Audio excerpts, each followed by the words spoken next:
এত ভালোবাসার পরেও বুঝের জন্য 90 দিন সময়ও দিয়েছেন, যাতে করে মানুষ তাড়াতাড়ি বিপদে না পড়ে। আয়েশা রাদিয়াল্লাহু তাআলা আনহা বলেন, ওয়াতারাকুল আরকা ওয়া আনা হাইদ, আমি নিজে একটা গোশত দাঁতে ছিঁড়ে খেতাম। আয়েশার নিজস্ব বিবরণ, হাদিস বুখারী মুসলিম।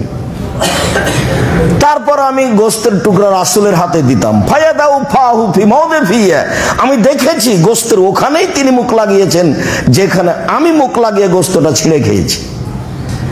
এটা দিয়ে আমি আর আপনি কি বুঝলাম? তখন তো ঋতুবতী তিনি। ইহুদি তো বলছে ওকে বাড়িতে রেখে আসো, ছাই তোলা প্লেটে খেলে দাও, ওই প্লেটটা দিয়ে গিলাসটা দিয়ে ময়লা লেগে আছে, যেটা রুচি হয় না। আর জাহেলিয়ত তো বলেছে যে ওদেরকে বাড়ির পিছন দিকে একটা হিপস কুঁড়ে ঘর বানিয়ে রেখে দিতে হবে, সেখানে খাবে। কুষ্ঠরোগী মানুষ যেমন যেভাবে মানুষ বেঁচে চলে, হিসাব করে চলে, তার সাথে সেভাবে চলতে হবে। আর ওই মহিলার সাথে রাসূল সাল্লাল্লাহু আলাইহি সাল্লাম কি করলেন তা আয়েশা রাদিয়াল্লাহু তাআলা আনহা পুরো জীবন জাতির সামনে দিয়ে গেলেন যে আমি এইভাবে রাসূলের সাথে চলেছি, থেকেছি। সম্মানিত দিনী ভাই বোন, অবশ্যই বিষয়টি উভয় পক্ষ থেকেই গ্রহণ করতে হবে, ধৈর্যের পরিচয় দিতে হবে।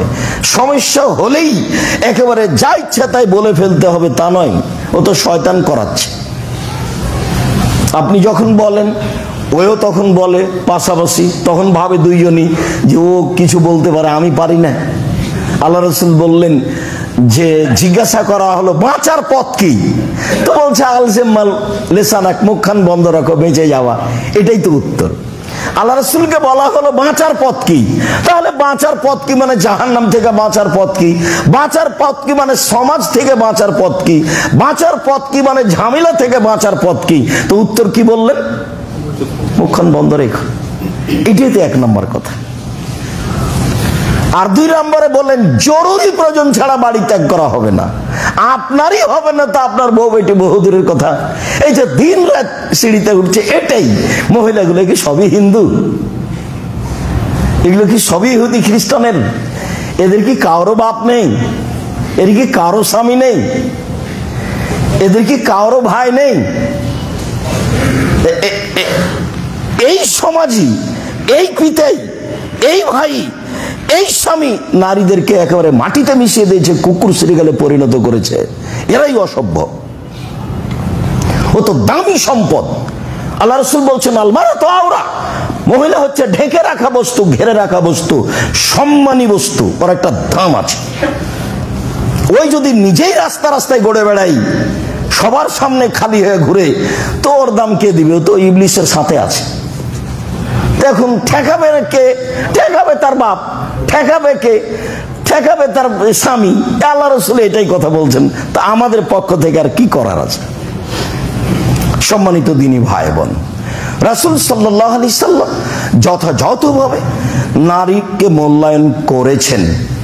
আয়েশা রাদিয়াল্লাহু তাআলা আনহা এবং উম্মে সালমা বা স্ত্রীর মাধ্যমে তা বাস্তব জাতির কাছে দিয়ে গেছেন। আল্লাহ তাআলা নারীদেরকে যথাযথভাবে মূল্যায়ন করেছেন, যেভাবে করা লাগে, অর্থ সম্পদ দিয়ে, মান সম্মান দিয়ে, ইজ্জত আবরু দিয়ে। আল্লাহ অনেক কিছু বলেছেন নারীদের ব্যাপারে, বিস্তারিত বিবরণ। কিভাবে কথা বলবে, কিভাবে চলবে, কিভাবে রাস্তায় হাঁটবে, তার বিবরণ আল্লাহ নিজে দিয়েছেন নারীকে লক্ষ্য করে। অথচ ইহুদি বলছে ও কিছুই না, ও তো ডাইনি, স্বামীকে খেয়ে নাই। আর খ্রিস্টান যা বলছে তো বলছে, যা আপনারা জানেন। হিন্দুরা যা করেছে তা করেছে, যা করছে তা করছে, তা তো আপনারা জানেন। সাত করে বাজনা দিয়ে, বিবাহ শাদী দিয়ে বিদায় করে দিয়েছে, টাকা পয়সা দিয়ে। আর কোনোদিন এখানে এসে অর্থ সম্পদ চাইবা না, চিরদিনের জন্য বিদায় হয়ে যাও। কান্নাকাটি যাই হোক, জমি জায়গা হবে না। কান্নাকাটি যাই হোক, বাড়ি ঘর হবে না। আল্লাহ বলছেন ভাই বোন মিলে হিসাব করে ঢাকা শহরের বাড়ি ভাগ করে নিবে। আল্লাহ বলছেন, আল্লাহর নবী বলছেন, এবং বিষয়টি শক্তভাবে দেখা হয়েছে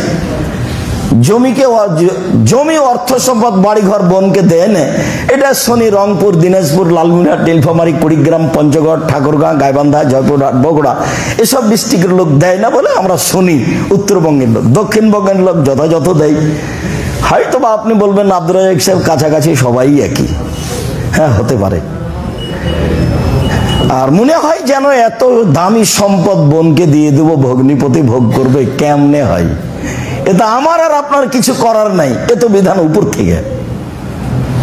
এখানে আমার আর আপনার কিছু করার নাই, এ তো বিধান উপর থেকে, আল্লাহর সরাসরি বিধান।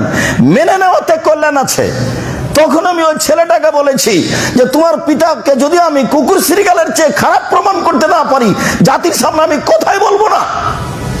তোমার দাদা মারা গেছে আজ থেকে 10 বছর আগে, এখন পর্যন্ত তোমার আব্বা তোমার ফুপুকে জমি বুঝিয়ে দেয়নি। তুমি তোমার আব্বাকে কালকে বলিও, আব্বা ভাগ্য নিয়ে এসেছে দুনিয়াতে, ভাগ্য ছেড়ে আসেনি। ভাগ্যে যদি জমিদারি থাকে জমিদারি করে খাবো, ভাগ্যে যদি ভিক্ষা করা থাকে ভিক্ষা করে খাবো। ফুফুর জমি খেয়ে বাঁচতে রাজি নই। আমি কি ভাগ্য ছেড়ে এসেছি? না আব্বা, আমি তো ভাগ্য ছেড়ে আসিনি, আমি তো ভাগ্য নিয়ে এসেছি। আর আপনারা তার জাজল্য প্রমাণ 2 বছর 5 বছর আগে দেখিয়েছিলাম। ও গাড়ি ঠেলতো, বেটা পিছন দিকে গাড়ি পিছন দিক থেকে ঠেলতো, আর বাপ ওই গরুর গাড়ির মতো চাকাওয়ালা সামনের দিক থেকে টেনে যেত কাপড়ের বস্তা। দেখি সে আজকে বিত্তশালী। এটাই তো পৃথিবী। সম্মানিত দিনী ভাই বোন, মহান আল্লাহ বলেন হাফিযু আলাস সালাওয়াত ওয়াস সালাতিল উস্তা। পৃথিবীর মানুষ, তোমরা 5 ওয়াক্ত সালাতকে গুরুত্ব সহকারে রক্ষা করো, বিশেষভাবে আসরের সালাত। যারা সরাসরি কোরআন হাদিস মানতে পারেনি তারা এরকম জায়গায় পিছিয়ে পড়ে গেছে। বিশেষভাবে আসরের সালাত মানে আসরের সালাতকে সময়ের সাথে সাথে পড়ার চেষ্টা করতে হবে। এটাই বেশি দামি সালাতের মধ্যে। কেন? এটা কাজের সাথে জড়িত। তখন মানুষ কাজে ব্যস্ত, তখন মানুষ আয় উপার্জনে ব্যস্ত। ফজরের টাইমে তো অত ব্যস্ত নয়, জোহরের টাইমে তো বিরতি আছে, মাগরিবের টাইমে তো কাজ বন্ধ হয়েছে, এসার পরে তো মানুষ ঘুমিয়ে যাবে। তাহলে সবচেয়ে ব্যস্ত মানুষ আসরের টাইমে। সেই সালাতকে মানুষ নিয়ে গেছে সূর্য ডোবার পূর্বে। প্রায় মসজিদে তাই, আপনার কিছু করার নেই।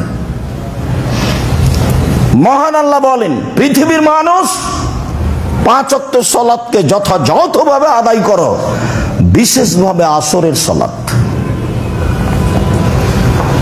মহান আল্লাহ বলেন কাদ আফলাহাল মুমিনুন আল্লাযীনা হুম ফি সালাতিহিম খাশিউন।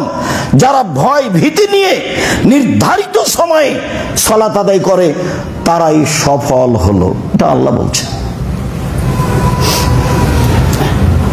আবু হুরায়রা রাদিয়াল্লাহু তাআলা আনহু বলেন রাসূল সাল্লাল্লাহু আলাইহি সাল্লাম বলেছেন আউয়ালু মা ইসআলুল আবদু ইয়াউমাল কিয়ামাহ সালাত। বিচারের মাঠে মানুষকে যখন তার জীবনের সব কর্ম সম্পর্কে জিজ্ঞাসা করা হবে, তখন আল্লাহর পক্ষ থেকে মানুষকে প্রথম যেটা জিজ্ঞাসা করা হবে সেটা সালাত। তবে কোন জায়গাতে বর্ণনায় আসবে প্রতিবেশী হক, মানুষের হক আমি কেমন আদায় করেছি, আপনি কেমন আদায় করেছেন, এ মর্মে যে বিষয়গুলিতে জিজ্ঞাসা হবে, জমি জায়গা দখল করা আর সবকিছু, পাড়া প্রতিবেশী ভাই বোন তার সাথে কেমন চলেছি, তখন প্রথম জিজ্ঞাসা হবে 2 প্রতিবেশী। প্রতিবেশীর সাথে টিকাও খুব কঠিন, খুবই কঠিন, এমনিতে লেগে যায়, কথাই বলা যায় না। তখন আল্লাহ রাসূল বলছেন আরবাউন লিসাদা, সুখময় জীবনের জন্য 4টা জিনিস লাগে। 4টা জিনিস আছে যার, সুখময় জীবন তার, সুখময় জীবন তার 4টা জিনিস আছে যার। 1 আলমারাতুস সালেহা, ভদ্র নম্র বুদ্ধিমতী নরম আচরণের স্ত্রী। আচরণ নরম হতে হবে, খাস্টা মেস্টা যদি হয় আর যদি কথা একবার উল্টে ধরে একটুকু শান্তি পাবেন না। সারাদিন পরিশ্রম করে বিকাল 5টায় বাড়িতে ঢুকেছেন, ঢোকার সাথে সাথে এমন কিছু বললো যে সেটা আর মাথায় সরে না সারা রাত। পরের দিন সকালে আবার চলে গেলেন। আল মারাতুস সালেহা, মেজাজ হতে হবে নরম মহিলার, গতিবিধি হতে হবে ঠান্ডা, স্বভাব হতে হবে ভদ্র নম্র, তার কথা কর্মই, কথার সাথে সাথে স্বামীর সবকিছু ঠান্ডা হয়ে যাবে, রাগটা সব চলে যাবে। ওকে ওই জন্যই সৃষ্টি করা হয়েছে। আল্লাহ বলছেন যে আমি মহিলাকে সৃষ্টি করেছি তার স্বামীকে শান্তি তৃপ্তি দেওয়ার জন্য, কথা আল্লাহ বলেন। মুহাম্মদ সাল্লাল্লাহু আলাইহি ওয়াসাল্লাম বলতেন, তাও তো আপনি বলতেন যে মানুষ বলেছে। আল্লাহ বলছেন যে আমি নারীকে শান্তি তৃপ্তির জন্য সৃষ্টি করেছি।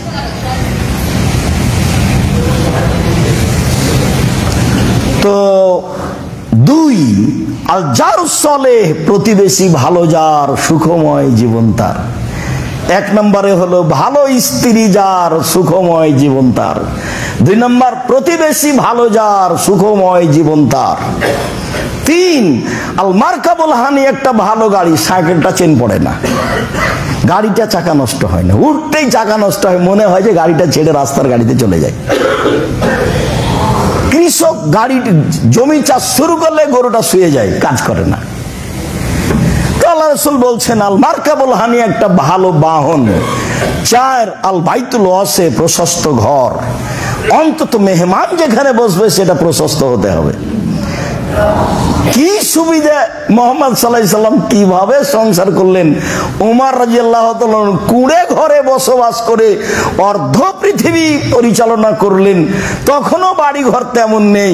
ওই মুহাম্মদ সাল্লাল্লাহু আলাইহি সাল্লাম বলছেন, যিনি খাটে শুয়ে থাকেন, যেই খাটে দড়ির সাথে এ করা আছে, সাজানো আছে, সেখানে বিছনা কেথা নেই, তিনি উঠে বসলেন। আব্দুল্লাহ ইবনে মাসউদ বলছেন, উঠে যখন বসলেন দেখলাম গায়ে পিঠে একবারে দড়ি সুতলির দাগে পরিপূর্ণ হয়ে আছে।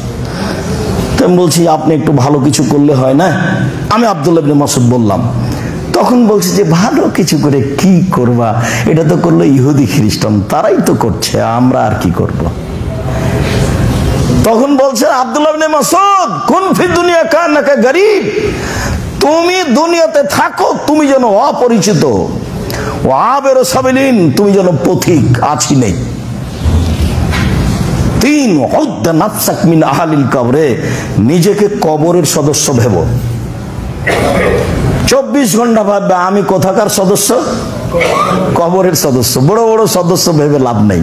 এই কথা মুহাম্মদ সাল্লাল্লাহু আলাইহি সাল্লাম উত্তরে বললেন। তারপরেও তিনি বলছেন যে একটা প্রশস্ত ঘর লাগবে, মানে প্রশস্ত ঘরে জীবিকা নির্বাহ কি আছে, শান্তিপূর্ণ আছে, ভালো আছে। নইলে মুহাম্মদ সাল্লাল্লাহু আলাইহি সাল্লাম এভাবে কেমনে বলেন। আগেকার মানুষের, ধনী মানুষের বাড়িতে কাচারি ঘর থাকতো, বিশাল লম্বা কাচারি ঘর, ওখানে লোকজন আসতো বসতো। মুহাম্মদ সাল্লাল্লাহু আলাইহি সাল্লাম ওইটাই বলছেন, চারটে জিনিস আছে যার, সুখময় জীবন তার। এক, ভালো স্ত্রী। দুই, ভালো প্রতিবেশী। তিন, ভালো গাড়ি। চার, প্রশস্ত ঘর। এভাবেই বলছে। আবু হুরায়রা রাদিয়াল্লাহু তাআলা আনহু বলেন, মানুষকে প্রথম যেটা জিজ্ঞাসা করা হবে সেটা সালাত। এটা হলো আল্লাহর সাথে জড়িত বিষয়, যেগুলো সালাত আছে, সিয়াম রোজা আছে, হজ আছে, যাকাত আছে, তাসবিহ তাহলিল আছে, কোরআন তেলাওয়াত আছে, আল্লাহর সাথে জড়িত যেগুলো তার প্রথম জিজ্ঞাসা হবে সালাত। আর মানুষের সাথে জড়িত যেগুলো তার প্রথম জিজ্ঞাসা হবে দুই প্রতিবেশী। তারপর আল্লাহ রাসূল বলেন, যার সালাত ঠিক হলো তার সব ইবাদত ঠিক, যার সালাত বাতিল হলো তার সব ইবাদত বাতিল। মানুষের ইবাদত নির্ভর করে তার সালাতের উপরে। সালাত যদি টিকে যায় সব ইবাদত টিকে গেছে, সালাত যদি না টিকে সব ইবাদত বাতিল হয়েছে। একাধিক দিন শুনেছি, আব্দুর রাজ্জাক বিন ইউসুফের মুখেই শুনেছি যে ইবাদতের জগতে সবচেয়ে দামি ইবাদত সিয়াম, রোজা। ইবাদতের জগতে সবচেয়ে শক্তিশালী ইবাদত হলো দান। দান ইবাদত এবং সবচেয়ে পাওয়ারফুল। হজ করে আপনি জান্নাত পেতে পারেন, কিনতে পারবেন না। আপনি সালাত আদায় করে জান্নাত পেতে পারেন, কিনতে পারবেন না। সেম রোজা থেকে আপনি জান্নাত পেতে পারেন, আপনি কিনতে পারবেন না। দান করে আপনি জান্নাত কিনে নিতে পারেন। আল্লাহ বলছে যে আমি জান্নাত বিক্রি করেছি, ও টাকা পয়সার বিনিময়ে আমি বিক্রি করে দিয়েছি। তা আল্লাহ বলছে, উনি বলছেন বিক্রির শব্দ, আল্লাহ নিজে। তা আমি আর আপনি কিনতে পারি কি করে? যেহেতু আল্লাহ বিক্রি করে দিয়েছেন, তা আমি আর আপনি কিনি, তাহলে পথে টেক। এরপরেও যদি বিচারের মাঠে সালাত না টিকে, তাহলে কোন ইবাদত টিকবে না, সব বাতিল হবে।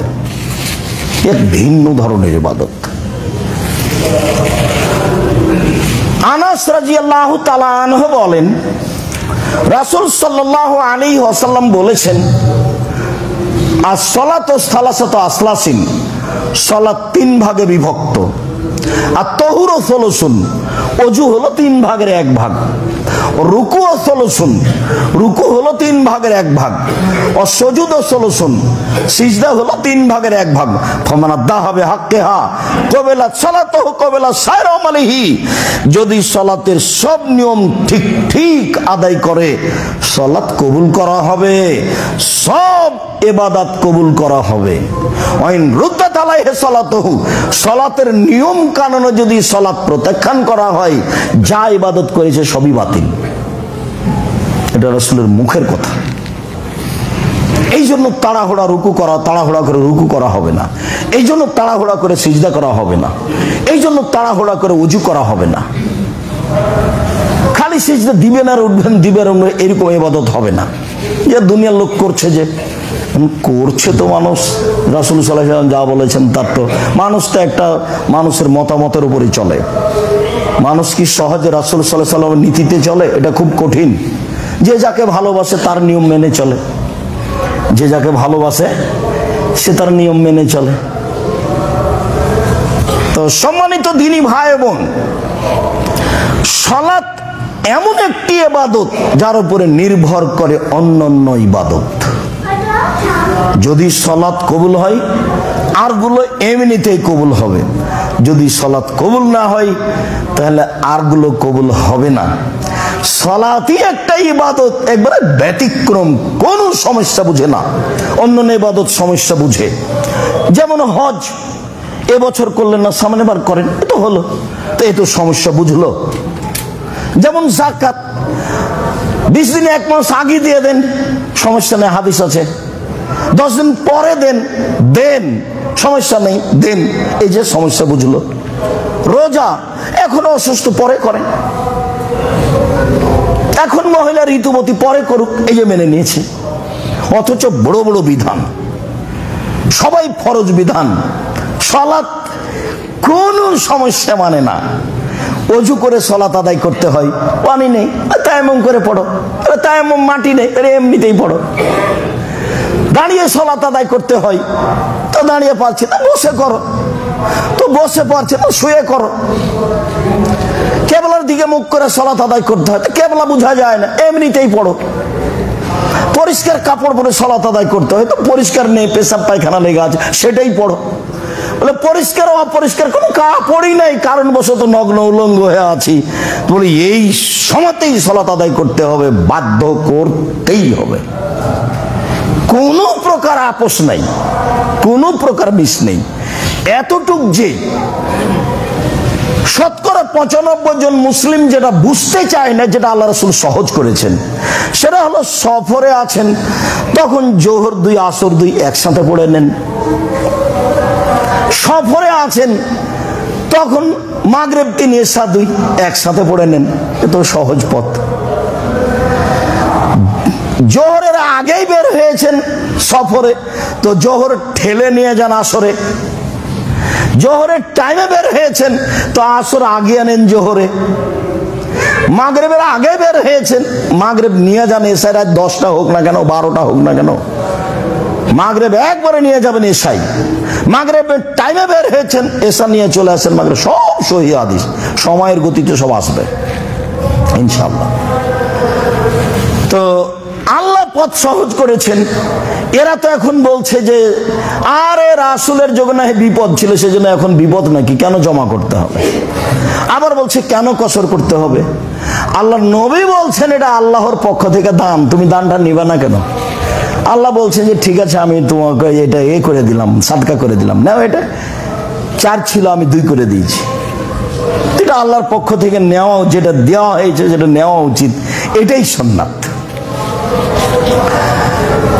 আবু হুরায়রা রাদিয়াল্লাহু তাআলা আনহু বলেন, রাসূল সাল্লাল্লাহু আলাইহি ওয়াসাল্লাম বলেছেন, as-সালাওয়াতুল খামস, 5 ওয়াক্ত সালাত, ওয়াল জুমাতু ইলাল জুমা, গত জুমা থেকে এই জুমা, ও রমাদান ইলা রমাদান, গত রমাজান থেকে সামনে রমাজান, মুকাফফিরাতুন, সব পাপ ক্ষমা। গত জুমায় পড়েছি সালাত, এই জুমাও পড়বো, মধ্যের পাপ নেই, গেছে।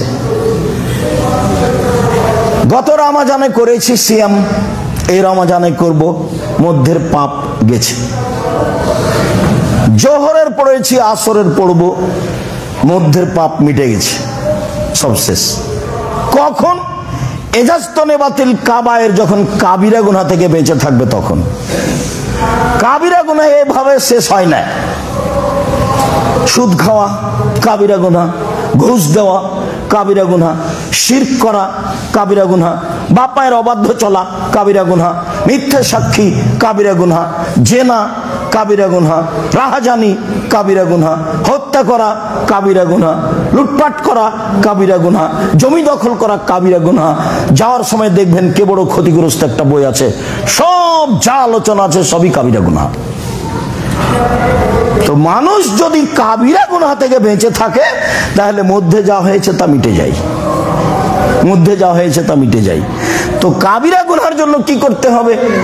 অনতপ্ত হয়ে আর করব না বলে স্বীকৃতি দিয়ে বলতে হবে আস্তাগফিরুল্লাহ ওয়া আতুবু ইলাইহি, বলতেই থাকতে হবে।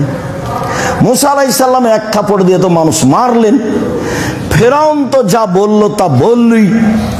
মুসা আলাইহিস সালাম প্রথমে ফেরাউনকে বললেন স্বাধীনতা ফিরিয়ে দেন, স্বাধীনতার খুব দাম আছে। একবারে গিয়েই মুসা আলাইহিস সালাম প্রথম বাক্য ফেরাউনকে বলছে স্বাধীনতা ফিরিয়ে দেন, মানে বনি ইসরাইলকে ছেড়ে দেন, দাসদাসী করে রেখেছেন কেন? তো এখন ফেরাউন কি বলবে? এখন ফেরাউন বলছে, ও তোমাকে তো আমি লালন পালন করেছি, তুমি তো আমার মাঝে বহুদিন ছিলে, শিশুকালে আমি তোমাকে লালন পালন করেছি, যেগুলো করেছে সেগুলো এখন বলতে লাগলো। তারপরে তুমি তো আমার মাঝে বহুদিন ছিলে, আরে তুমি তোমার কর্ম করেছো, যা করেছো, তুমি থাপ্পড় দিয়ে মানুষ মেরেছো, তুমি বড় অকৃতজ্ঞ। একসাথে এতটি বাক্য বলে থামলো ফেরাউন। তখন মুসা আলাইহিস সালাম বলছেন, হ্যাঁ আমি যা করেছি তা করেছি, তখন আমি ভুল পথে ছিলাম, মানে আমি থাপ্পড় দিয়ে মানুষ মেরেছি, আমি তোমার ভয়ে দেশ ছেড়েছি, আমার প্রতিপালক আমাকে জ্ঞানে গুণে পূর্ণ করেছেন, তিনি আমাকে নবী করেছেন, তুমি আমার প্রতি অনুগ্রহ করেছো, অনুগ্রহ করে তুমি আমাকে খোটা দিয়েছো, খোটা দিয়ে তুমি বনি ইসরাইলকে দাসদাসীতে পরিণত করেছো, তুমি বড় উদ্ধত স্বৈরাচার সীমা লঙ্ঘন করেছো। এই পর্যন্ত মুসা আলাইহিস সালাম বললেন। দাওয়াত সরকারকে দিতে হবে, পদটা দখল করতে হবে না, পদটা দখলের জন্য চেষ্টা করতে হবে না, এটা হলো বোকামি, তখন হবে মারামারি। ওকে বলতে হবে আপনি ঠিক হন। এই যে ফেরাউনের চেয়ে দাম্ভিক, বদ, স্বৈরাচার, জুলুমবাজ পৃথিবীর ইতিহাসে কেউ নেই। সেখানে সেখানে মুসা আলাইহিস সালাম এইভাবে কথা বলেছে। আবু হুরায়রা রাদিয়াল্লাহু তাআলা আনহু বলেন, রাসূল সাল্লাল্লাহু আলাইহি ওয়াসাল্লাম বলেছেন, আরাইতুম ইন্না বাবিকুম ফি নাহারিন ইয়াগতাসিলু ফিহি কুল্লা ইয়াউমিন খামসা মাররা আও খামসান। আচ্ছা তোমরা কি মনে করো, সঙ্গী সাথীকে বলছে, আচ্ছা সঙ্গী সাথী তোমরা কি মনে করো, তোমাদের বাড়ির সামনে যদি একটা নদী থাকে, সেখানে যদি 5 বার গোসল করো, হালিয়াবকামিন দাঁড়ানি শায়েদ, তাহলে কি গায়ে ময়লা থাকবে? মানে বেশি পরিষ্কার করলে তো ময়লা থাকে না, তাহলে কি ময়লা থাকবে? কালু শাক্কা মিন দারানি হিসাব, জি না, তা তো থাকবে না। স্বীকৃতি নিলেন, তা তো থাকবে না। তখন আল্লাহ রাসূল বলছেন ফাযালিকা সালাওয়াত মিসলু যালিকা সালাত ইয়ামুল্লাহু বিহিন্নাল খাতায়া। এই 5 ওয়াক্ত সালাত দিয়ে আল্লাহ সব পাপ মিটিয়ে দিবেন। মধ্যে যেগুলো ছিল সেগুলো গেছে, কাবিরা গুনাহ ব্যতীত যা হবে ওইখানে বাক্যটা ছেড়ে এসেছি। তো মুসা আলাইহিস সালাম এক থাপ্পড় দিয়ে মানুষ মারলেন, এখন মরা পর্যন্ত বলতে থাকলেন রব্বি ইন্নী যালামতু নাফসি ফাগফিরলি, হে আমার প্রতিপালক আমি ভুল করেছি, আমাকে মাফ করো। আল্লাহ বললেন যে আমি মাফ করে দিলাম। এর পরেও বিচারের মাঠে যখন আমরা যাব তার কাছে, যে আপনি তো খুব দামি মানুষ, আল্লাহর সাথে কথা বলেছেন, এমন তো কেউ সুযোগ পায়নি। সরাসরি বিশাল সব দামি মানুষ আপনি, আপনার সম্মান ভাবাই যায় না। আল্লাহর নবী বলছেন সবাই যখন কিয়ামতের মাঠে অজ্ঞান হয়ে যাবে তখন সর্বপ্রথমে আমার জ্ঞান ফিরবে। জ্ঞান ফিরলে আমি দেখব মুসা আলাইহিস সালাম আল্লাহর আরশ ধরে ঝুলছেন, তখন তার জ্ঞান পূর্ণ। তো আমি বলতে পারছি না মুসা আলাইহিস সালামের জ্ঞান কি আমার আগেই ফিরেছে, না তুর পাহাড়ে অজ্ঞান হয়ে গেছিলেন সেটা শোধ হয়ে গেছে, আজকে অজ্ঞানী হননি। বুঝতে পারেননি কথা মনে হয়। যখন সবাই দাবি জানিয়েছিল আপনাকে মানবো আল্লাহ বলে, মুসা একটু আল্লাহকে দেখাও না, তাই কি আর দেখা যায়? না দেখালে তোমাকে মানতে পারছি না। তাহলে ঠিক আছে চলো তুর পাহাড়ে, ওই পাহাড়ে চলো, দেখো ওইদিকে, দেখো তো ওইদিকে তাকিয়ে আছে, একটা বিদ্যুৎ হওয়াতে সব অজ্ঞান হয়ে গেছে, সবাই এখন মরে পড়ে আছে। তখন মুসা আলাইহিস সালাম বলছেন আল্লাহ আরো তো বিপদ হলো, এখন তার আমি বাড়ি যেতেই পারবো না, আমি কি জবাব দিব? তো তুমি এদের জীবিত করে দাও, তাহলে আর একবার কিয়ামত দেখেছে সবাই। এখন মুসা আলাইহিস সালাম তার মধ্যে ছিলেন, তো মুসা আলাইহিস সালাম সেদিন অজ্ঞান হয়েছিলেন, তাহলে কি সেদিন তিনি অজ্ঞান হয়েছিলেন সেটাই হয়ে গেছে, আজকে তিনি হননি? আমি মুহাম্মদ সাল্লাল্লাহু আলাইহি সাল্লাম নিশ্চিত বলতে পারছি না তিনি এভাবে বলে গেছেন। তিনি কি আসলে অজ্ঞান হননি, না আমার আগেই তিনি চেতনা ফিরিয়ে পেয়েছেন? তা আমি বলতে পারছি না। এই কথা মুহাম্মদ সাল্লাল্লাহু আলাইহি সাল্লাম বলেন। 5 ওয়াক্ত সালাত আদায় করলে তোমাদের গায়ে ময়লা থাকবে কি? না। তো ঠিক 5 ওয়াক্ত সালাত আদায় করলে মানুষের পাপ মিটে যাবে, এই কথা রাসূল সাল্লাল্লাহু আলাইহি সাল্লাম বলেন। 5 ওয়াক্ত সালাতের অনেক গুণ। আল্লাহুম্মা সাল্লি আলাইহি আল্লাহুম্মা বারিক আলাইহি। আলহামদুলিল্লাহ ওয়াহদা ওয়াসসালাতু ওয়াসসালামু আলা মান লা নাবিয়্যা বাদা। আবু হুরায়রা রাদিয়াল্লাহু তাআলা আনহু বলেন রাসূল সাল্লাল্লাহু আলাইহি সাল্লাম বলেছেন আলা আদুল্লুকুম মা ইয়ামহুল্লাহু বিহিল খাতায়া ওয়া বিহি দারাজাত। এই হাদিসটা আমরা এখানে আলোচনার দ্বিতীয় খুতবায় শুনেছি। আমি কি তোমাদের একটা আমলের কথা বলে দিব না, যাতে পাপ মিটে যাবে, মান বেড়ে যাবে? তো সাহাবীগণ বলেন সেটা কি? তো আল্লাহ রাসূল বললেন ইসবাগুল ওযু, ভালো করে ওযু করা। 2 কাসরাতুল খুতা ইলাল মাসাজিদ, পায়ে হেঁটে মসজিদে যাওয়া। 3 ইন্তেজারুস সালাত বাদা সালাত, সালাতের পরে সালাতের অপেক্ষা করলে পাপ মিটে যাবে, মান বেড়ে যাবে। ফলাফলে আরো আছে যে হয়ে যাবে সেই দিনের মতো যেদিন তার মাতাকে জন্ম দিয়েছে, নিষ্পাপ হয়ে যাবে। ওযু করে যখন মানুষ সালাত আদায় করে তখন মানুষ নিষ্পাপ হয়ে যায়। যেমন ওযুর হাদিসে একটা হাদিস শুনেছি, জাল ওযু ইয়াহদু মা কানা কাবলাহু, ওযু অতীতের সব পাপকে মিটিয়ে দেয়। তো সালাতও সব পাপকে মিটিয়ে দেয়। এই ক্ষমতা আল্লাহ তাআলা সালাতের মধ্যে দিয়েছেন, মুহাম্মদ সাল্লাল্লাহু আলাইহি সাল্লাম সেভাবেই বলেছেন। তো এখন সালাত কবুল হওয়া না হওয়া সেটা আমাদের বিষয়, আমরা যেভাবে জানবো বুঝবো সেভাবে আমলের চেষ্টা করব ইনশাআল্লাহ। আব্দুল্লাহ ইবনে মাসউদ রাদিয়াল্লাহু তাআলা আনহু বলেন একজন লোক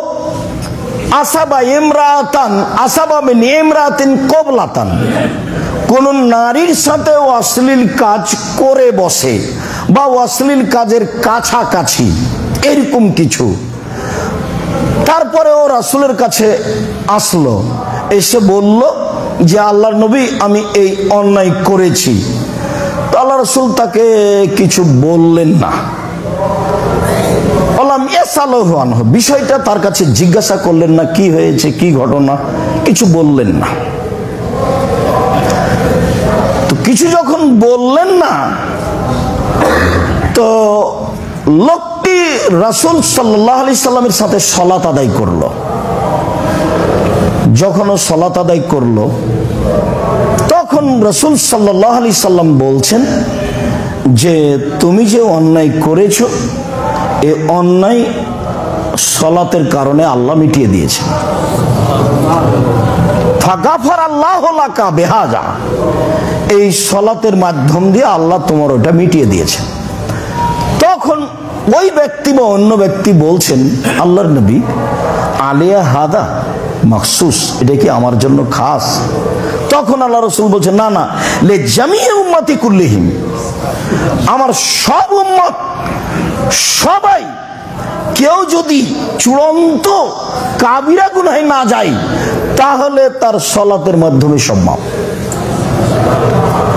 আবার আনাস রাদিয়াল্লাহু তাআলা আনহু বলেন, যা রাজুলুন ইলান নবী সাল্লাল্লাহু আলাইহি সাল্লাম ওয়াকালা ইন্নী আশাদ্দু হাদ্দান ফাকিমহু আলাইয়া, একটা লোক এসে বলছে, আল্লাহ রাসূল, আমি এমন একটা অপরাধ করেছি যাতে আপনাকে শাস্তি দিতে হবে, অতএব আপনি আমাকে শাস্তিটা দিয়ে ফেলেন। তখন আল্লাহ রাসূল তাকে কিছু বললেন না। ফাহাজারাতি সালাত, ইতিমধ্যে সালাতের টাইম হয়ে গেছে। ফাসাল্লামা নবী সাল্লাল্লাহু আলাইহি সাল্লাম, লোকটি রাসূলের সাথে সালাত আদায় করলো। সালাত আদায় সালাম ফিরতেই, ফালাম্মা কাজা রাসূলুল্লাহ সাল্লাল্লাহু আলাইহি সাল্লাতা, আল্লাহ রাসূল যেমনই সালাত শেষ করেছেন, ফাঁকা মারা জুল, লোকটি দাঁড়িয়ে গেছে সবার সামনে, দাঁড়িয়ে গিয়ে বলছেন যে ফাকিম আলাইয়াল হাদ, হে আল্লাহর নবী, আপনি আমার প্রতি শাস্তি বাস্তবায়ন করুন। ফি কিতাবাল্লাহ, আল্লাহর বিধান আপনি আমার উপরে বাস্তবায়ন করুন। তখন আল্লাহ রাসূল তাকে বলছেন, আলাইসা কাদ সাল্লাইতা মা'ানা, কেন তুমি আমাদের সাথে সালাত আদায় করনি? হ্যাঁ আপনার সাথে, না হ্যাঁ আপনার সাথে আমি সালাত আদায় করলাম। তখন রাসূল সাল্লাল্লাহু আলাইহি সাল্লাম বলছেন, কাদ গাফারাল্লাহু লাকা হাদ্দাকা, তুমি যেটা ভাবছো যে আমাকে শাস্তি দিতে হবে, আমি শাস্তির উপযুক্ত হয়েছি, সালাতের কারণে আল্লাহ সেটা মিটিয়ে দিয়েছে। হাদিস কিন্তু বুখারী মুসলিম। এখানে আরেকটা কথা উল্লেখ্য যে মানুষ পাপ করছে, করবেই, স্বাভাবিক, মানুষই। মানুষ যখন ফিরে আসবে কাউকে না বলে, তা আল্লাহ তার পাপ গোপন রেখে দিবেন, কিয়ামতের মাঠেও গোপন রাখবেন। তখন যখন মানুষ নিজেকে বুঝবে যে আমি পাপী, যখন নিজেকে বলবে আমি পাপী, স্বীকৃতি দিবে। ইউনূস আলাইহিস সালামের মতো, ইউনূস আলাইহিস সালামকে আল্লাহ অনুমতি দেননি, জনগণ তোমার কথা শোনে না বলতেই থাকো, তো জনগণের উপরে গজব আসবে, এই কথা বলে আপনি পালিয়ে যান কেন? আল্লাহ তাআলা ইউনূস আলাইহিস সালামকে বলছে, আরে জনগণ আপনাকে মানেনি, তো মানেনি, সেই জন্য জনগণের উপরে গজব আসবে বলে পালিয়ে যান মানে? তো নৌকায় উঠলেন, নৌকা আর চলে না, তো নৌকা আর চলে না, তো বলে কি ব্যাপার? তাহলে লটারিতে যার নাম আসবে তাকে পানিতে, সাগরে ফেলে দিতে হবে। তো লটারিতে বারবার তার নামই আসে, সবাই বলে এত ভদ্র নম্র মানুষ, তিনি তো নবী, তো তার নামই আসলো, ফলাফলে তাকে ফেলে দিতে হলো, মাছে খেয়ে নিল।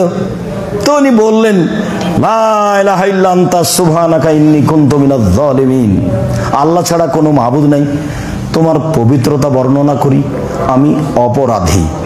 ক্ষমা চাইলেন কি? না তো, ক্ষমা চাননি। ক্ষমা চেয়েছেন আদম আলাইহিস সালাম, ক্ষমা চেয়েছেন মূসা আলাইহিস সালাম, কিন্তু ইউনূস আলাইহিস সালাম ক্ষমা চাননি, বললেন যে আমি অপরাধী। স্বীকৃতি দিবেন, স্বীকৃতি মানে আর করব না, স্বীকৃতি দিবেন, স্বীকৃতি মানে আর করব না।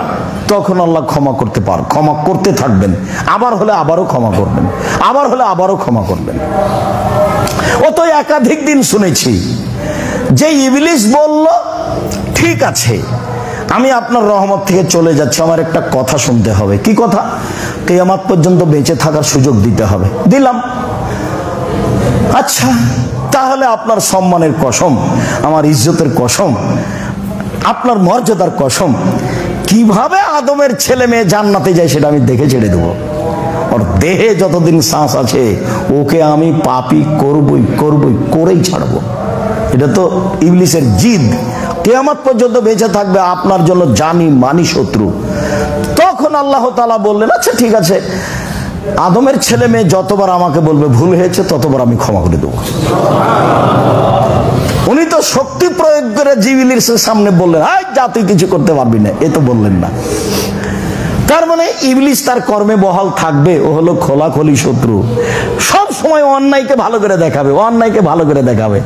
একবারে যে জমি 3 বার বিক্রি করেছেন, চতুর্থবারে যখন বিক্রি করতে যাবেন তখন ও শয়তান বলবে, হ্যাঁ ঠিক আছে করে ফেলাম, হ্যাঁ ঠিক আছে করে ফেলাম।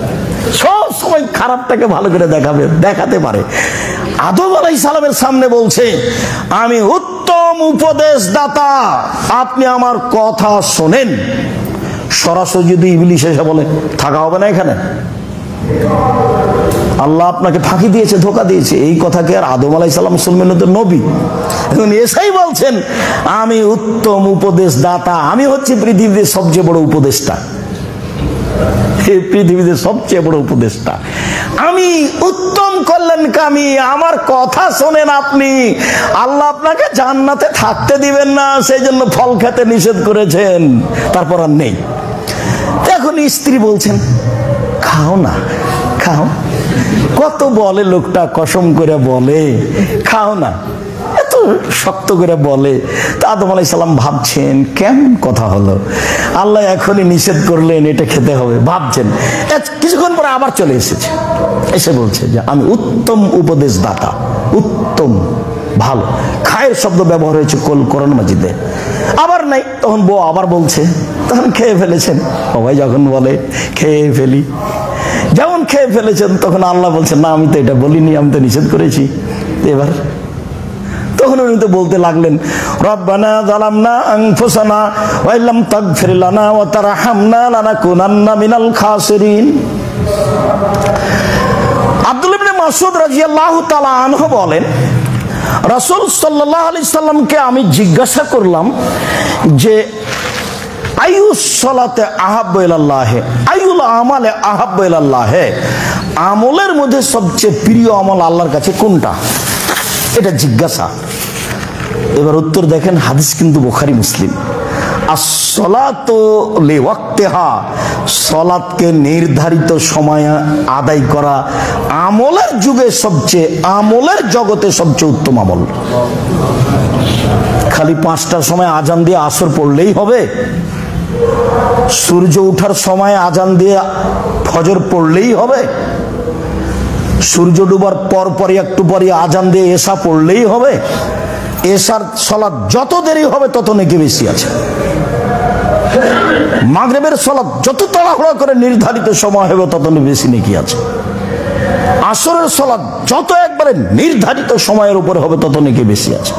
এ তো বিধান, এ তো আর একজনকে মেনে চলা, আসলে কিছু নয়। কিন্তু আসলে হলো এই যে ইউনূস আলাইহিস সালামকে স্বীকৃতি দিতে হবে, আসলে হলো এই যে আপনাকে মেনে নিতে হবে। জি, নবী বলেছেন মেনে নিলাম, আর কে কি বলে সেটা ভাববার সুযোগ নেই, খালি মেনে নেওয়া। সালাত তো আমাকে 5টার সময় আসরের পড়াই লাগলো, তো এখন সেইটা পড়তে চাচ্ছি 3টা, 3:15, 3:30। তো সেটা আল্লাহ রাসূল বলছেন, জিজ্ঞাসা হলো সবচেয়ে উত্তম আমল কোনটি, তখন উত্তর কি আসলো? সালাতকে তার নির্ধারিত সময়ে আদায় করা। হাদিস বুখারী মুসলিম। আমি আবার জিজ্ঞাসা করলাম সুম্মান, বলেন তারপর কোনটা? তখন তিনি বললেন বিররুল ওয়ালিদান, পিতামাতাকে মেনে নেওয়া। আমলের জগতে সবচেয়ে প্রিয় আমল হলো পিতামাতাকে মেনে নেওয়া। 3। আমি আবার জিজ্ঞাসা করলাম তারপরে? তিনি বললেন আল জিহাদু ফি সাবিলিল্লাহ, আল্লাহর পথে জিহাদ করা। তো আল্লাহর পথে জিহাদ তো আসলে আমরা বাস্তব দেখতে পাই না। কেতাল পার্টি রাতে রাতে মানুষ মেরে দিয়েছে, ওরা বলছে আমরা মুজাহিদ, এটা তো নয়। ঘুমের ঘরে মানুষকে মেরে দেওয়া, তো এটা তো জিহাদ নয়। আমরা কে বড় লাভবান ভাই বিস্তারিত লিখেছি, বইয়ের নাম কে বড় লাভবান। তাতে কোনটা জিহাদ কোনটা কেতাল তা আমরা বিস্তারিত দেখেছি, যা লিখেছি সেটা যাওয়ার সময় দেখবেন। বলছিলাম দিনী ভাই বোন, রাসূল সাল্লাল্লাহু আলাইহি সাল্লাম সবচেয়ে প্রিয় আমল কোনটা দেখালেন সেটা যেন মাথায় থাকে। আসসালাতু লিওয়াক্তিহা, সালাতকে তার সময়ে আদায় করা। শেষ টাইমে আদায় করে বলবেন যে বুজুর্গানে দিনে বলেছেন, এটা হবে? শেষ টাইমে আদায় করে বলবেন বড় হুজুরেরা কি জানতেন না? আপনি সব জানেন, আমি কিছুই জানি না, আপনি জানেন। আপনি এখন এখান থেকে বের হয়ে আপনি রিয়াদুস সালেহিন বই পড়েন, এখান থেকে বের হয়ে বাংলা বুখারী বই পড়েন, এখান থেকে বের হয়ে বাংলা মুসলিম পড়েন। যেইটা আপনার কাছে সিদ্ধান্ত আসবে বিবেচনায় সেটাই করবেন, তবে কোনো জায়গাতে ভালোবাসা রেখে করবেন না। ভালোবাসা মানুষকে বোকা বানায়, ভালোবাসা মানুষকে বোকা বানায়। একবার যদি কোনো মেয়েকে ভালোবেসে ফেলেন, জাহান্নামে ঢোকানো ছাড়া পর্যন্ত আপনি থাকতে পারবেন না। সবসময় পাপটা দেখবেন ভালো, পাপটা দেখবেন ভালো, পাপটা দেখবেন ভালো। সুন্দর করে সাজিয়ে নিচ্ছে যে ওই সময়তে আসিও কথা হবে, ওই সময়তে কথা বলে বলো। আপনি ঠিক ওই সময়তে প্রস্তুত, আপনি ঠিক ওই সময় চলে গেছেন। শয়তান এমন পাগল বানালছে, মনে হচ্ছে আপনি একটা আস্ত পাগল। এটা ইবলিসের কাজ। অত ওয়াদা করে নিয়েছে রাসূল আল্লাহর সামনে। বিবেচনা ছাড়া তো আপনি ভালোবাসা দিয়ে কাজ করলে নির্ধারিত সময়ে সালাত আদায় করতে পারবেন না। জাবের রাদিয়াল্লাহু তাআলা আনহু বলেন, রাসূল সাল্লাল্লাহু আলাইহি সাল্লাম বলেছেন, বাইনাল আবদি ওয়া বাইনাল কুফরি তারকুস সালাহ, সালাত আদায় করে যে সে মুসলমান, সালাত আদায় করে না যে সে কাফের। হাদিস মুসলিম। জাবের রাদিয়াল্লাহু তাআলা আনহু বলেন, রাসূল সাল্লাল্লাহু আলাইহি সাল্লাম বলেছেন, আল আহাদুল্লাযী বাইনানা ওয়া বাইনাহুম, আমাদের মাঝে আর ইহুদি খ্রিস্টানদের মাঝে ওয়াদা অঙ্গীকার যেটা, আমাদের মাঝে আর ইহুদি খ্রিস্টানদের মাঝে তফাৎ যেটা, সেটা হলো সালাত। ওরা সালাত আদায় করে না, আমরা করি। ওরা সালাত আদায় করে না, আমরা করি। এই হলো সালাত। উবাদা ইবনে সামিত রাদিয়াল্লাহু তাআলা আনহু বলেন, রাসূল সাল্লাল্লাহু আলাইহি ওয়াসাল্লাম বলেছেন, আস-সালাওয়াতুল খামস, 5 ওয়াক্ত সালাত, ইফতারাদাহুন্নাল্লাহু তাআলা, আল্লাহ এটা ফরজ করেছেন। মান আহসানা ওযুহুন্না, কোন ব্যক্তি যদি সালাতের ওযুকে সুন্দর করে করে, সাল্লাহুন্না লিওয়াক্তিহিন্না, সালাতকে তার যদি নির্ধারিত সময় আদায় করে, কথাটা কিন্তু বারবার আসছে। সালাতকে তার যদি নির্ধারিত সময়ে আদায় করে, ইন্নাস সালাতা কানাত আলাল মুমিনিনা কিতাবাম মাওকুতা, নিশ্চয় সালাত মুমিনের উপরে নির্ধারিত সময় লেখা আছে, আল্লাহ বলছেন। এখন আল্লাহ নবী বলছেন তাকে যদি নির্ধারিত সময় আদায় করে, তারপরে বাক্যটা শুনেন, ওয়া আতাম্মা রুকুহুন্না ওয়া খুশুহুন্না, রুকু সিজদাটা ঠিক ঠিক করে, ভীতিটা ঠিক ঠিক দেখায়। অমনোযোগী হয়ে সালাত আদায় করলে হবে? 20 রেখাত তারাবি পড়ছেন, 10 রেখাতের পরে মাথায় হাতে বলছেন আল্লাহ সুবহান, আরো 10 আছে, কখন যে হবে? বিরক্তির শেষ নাই। আর সিজদা দিলেন আর উঠলেন, দিলেন আর উঠলেন। কেরাত কমিয়ে দেন, কেরাত পড়েন অল আসর, অল আসর ইন্নাল ইনসানা লাফি খুসর ইল্লাল্লাযিনা আমানু ওয়া আমিলুস সালিহাত ওয়া তাওয়াসাউ বিল হক ওয়া তাওয়াসাউ বিস সাবর। বাস রুকুতে চলে যান, রুকু ঠিক মতো করবেন, এবারে চাঙ্গা করে সুন্দর করে, সময় আসলে বিস্তারিত বলবো ইনশাআল্লাহ। সিজদা সুন্দর করে করেন, একবারে চাঙ্গা করে সুন্দর করে সিজদা করবেন। তারপরে আত্তাহিয়াত পড়ে সালাম ফিরে দেন, যদি না সময় থাকে দুরূদ পড়ে সালাম ফিরে দেন। সময় থাকলে পড়তেই থাকেন একবারে রব্বির হামহুমা কামা রাব্বায়ানি সাগীরা পর্যন্ত, যা আছে মুখস্থ সালামের পরে সব বলেন। সময় নাই, আত্তাহিয়াত দুরূদ পড়েই সালাম ফিরে দেন।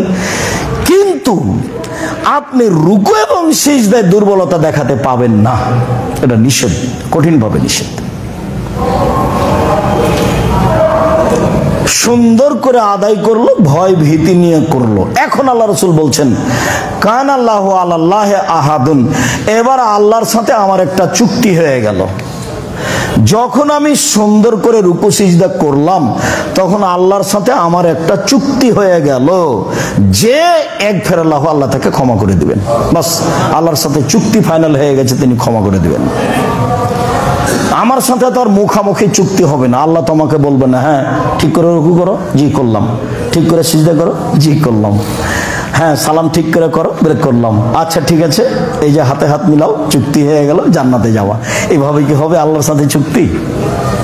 আল্লাহ নবী বলছেন যে রুকু সিজদা ঠিক ঠিক আদায় করলো, ভয় ভীতি নিয়ে সালাত আদায় করলো, কানা লাহু আলাল্লাহি আহাদুন, তার জন্য আল্লাহর সাথে চুক্তি হয়ে গেল, ইয়াগফিরাল্লাহু, আল্লাহ তাকে ক্ষমা করে দিবেন।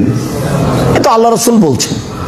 ওমাল্লাম ইয়াফাল, যেভাবে করে না, ফালাইসা লাহু আহাদুন আলাল্লাহি, তার সাথে আল্লাহর চুক্তি নেই। ইনশা আযাবাহু, চাইলে আল্লাহ এখন শাস্তি দিবেন, ইনশা গাফার, আল্লাহ চাইলে তাকে ক্ষমা করে দিবেন।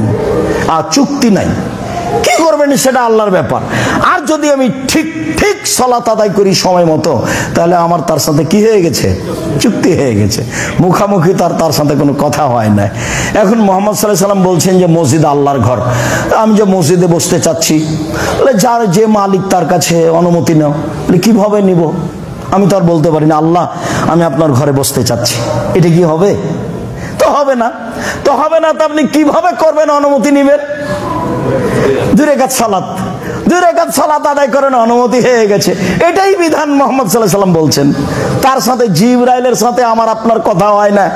আয়েশা রাদিয়াল্লাহু তাআলা আনহা বলছেন, আল্লাহর নবী আমাকে বলছেন, আয়েশা হাজা জিবরাইল ইকুরেকা সালামা। আয়েশা, এই যে জিবরাইল তোমাকে সালাম দিল, এই যে জিবরাইল। একসাথে 2 জন আছেন, এক খাটের উপরে, এক বিছানায়, এক লেপের নিচে 3 জন। মুহাম্মদ সাল্লাল্লাহু আলাইহি ওয়াসাল্লাম, আয়েশা রাদিয়াল্লাহু তাআলা আনহা, জিবরাইল আলাইহিস সালাম, এক বিছানায়, এক খাটের উপরে, এক লেপের নিচে 3 জন।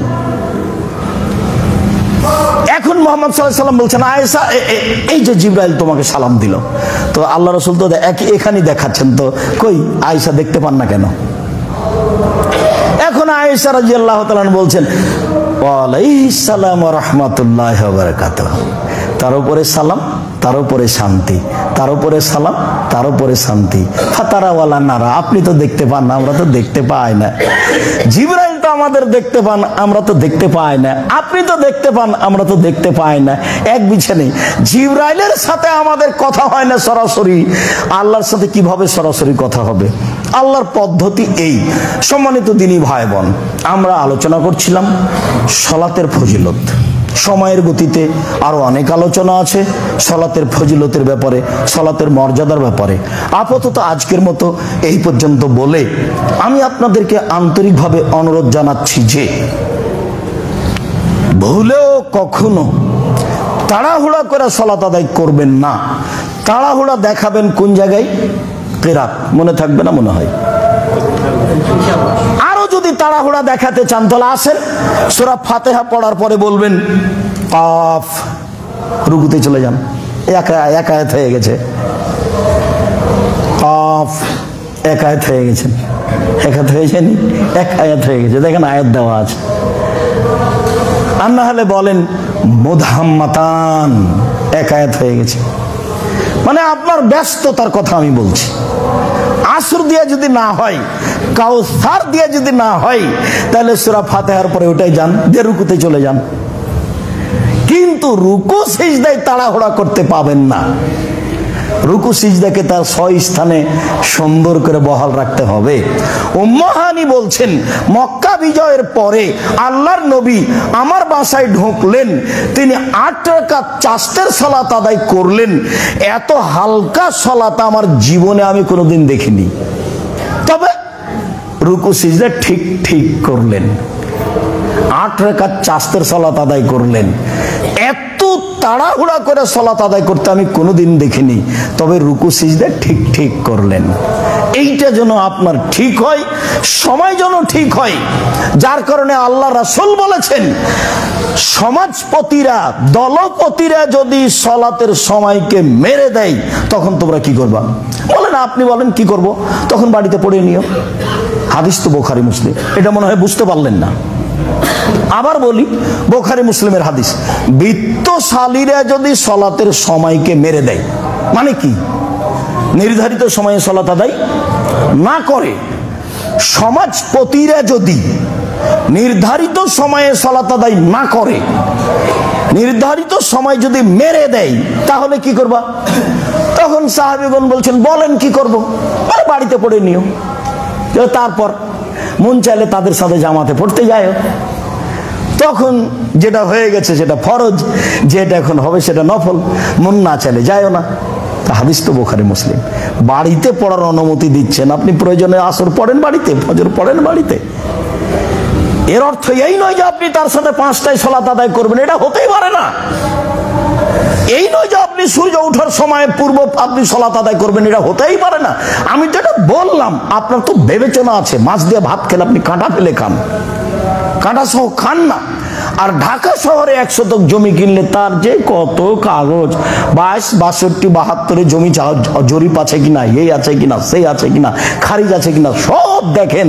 আর রাসূলের বিধানটা পরকালের জন্য করবেন, এটা একটু দেখা লাগবে না? আব্দুল রাজ্জাক সাহেবের কথা ছেড়েই দিলাম। আমি তো মানুষ, আমি তো বিবেচনা করে দেখতে পারি।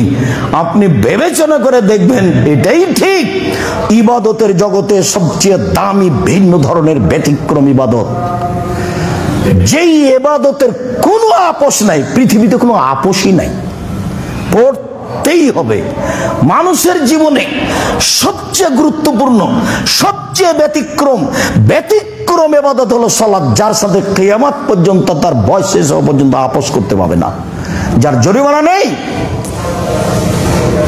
হুজুর বলছেন জানাজার সময়, এই ছেলে তোমার বাপের কয় ওয়াক্ত সালাত কাজা হয়েছে? হুজুর 3 ওয়াক্ত। আচ্ছা আচ্ছা, 5, 5, 15, 1500 টাকা দাও। জানাজা করে দিল। আল্লাহ রাসূল বলছেন তার কাফারা নেই, উমরি কাজা নেই, সালাত এগুলো চলে না। সন্ধ্যের নামে ইবাদত নেই। আপনার বয়স এখন 80, একদিনও নামাজ পড়েননি, উমরি কাজা নেই। আজকে জোহরের সালাত আদায় করে বলেন, আল্লাহ আমার ভুল হয়েছে, মাফ করে দাও। আল্লাহ বলবেন ঠিক আছে দিলাম। আপনার স্বীকৃতির অপেক্ষা আছেন আল্লাহ তাআলা, আপনার স্বীকৃতির অপেক্ষায় আছেন আল্লাহ তাআলা, মনে রাখবেন। আল্লাহ আমি কার জমি দখল করে নিয়েছি, মাফ করো, তখন এটা হবে না। বলছে ওটা তো মানুষের ব্যাপার, ওটা তো আমার ব্যাপার নয়, ওটা কাবা ঘরে গিলাপ ধরে বললে হবে না। যার করেছ তার সাথে কথা শেষ করে আস, ক্ষমা তার কাছে নিয়ে আস। আমার সাথে যেগুলো জড়িত, সুদ খেতে খেতে একবারে ব্যাংক ব্যালেন্স পূর্ণ হয়ে আছে, কোটি কোটি টাকা, আজকে বলছো যে আজকে আর থেকে আমি সুদ খাবো না, বন্ধ করলাম, আমাকে মাফ করো। ঠিক আছে, করলাম। আপনার স্বীকৃতি যেমন ঠিক আছে তেমন, বুঝেননি কথা? আপনার স্বীকৃতি যেমন ঠিক আছে তেমন। আপনি একটু বলেন, ইউনূস আলাইহিস সালামের স্বীকৃতিতে কোনো ত্রুটি ছিল? ইউনূস আলাইহিস স্বীকৃতিতে কোনো ত্রুটি ছিল না। হাতে হাতে বললেন ঠিক আছে তোমাকে বাঁচিয়ে দিলাম।